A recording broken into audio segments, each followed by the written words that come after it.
Hello guys, may share nga pala ako sa inyo kung paano mag-withdraw sa GCash at PayMaya.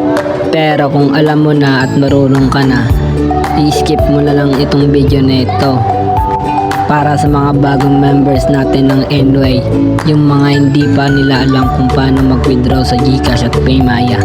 Diba nakikita nyo, may 5k tayong balance. I-withdraw natin siya sa GCash at PayMaya. Ngayon, dito muna tayo magsisimula mag-withdraw sa GCash. Ilagay ang withdrawal amount at ilagay ang withdrawal password. Dito guys, kailangan tama ilagay yung password. Kasi pag mali ang nilagyan yung password, hindi kayo makapag-withdraw.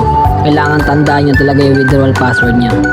So yun guys, nakapag-withdraw na tayo sa ating GCash account. Dito naman tayo sa Maya account natin. Yung natitira ko sa balance na 4,331, i-withdraw na natin siya. May nakalagay submitted successfully, ibig sabihin nag-success na siya. No, zero balance na tayo. Antay-antay lang tayo onte. Mga 2 minutes to 3 minutes nandun na sa GCash or PayMaya natin. Pumunta ako dito sa akin withdrawal history, chinek ko siya. Ayun, nakita ko success na siya.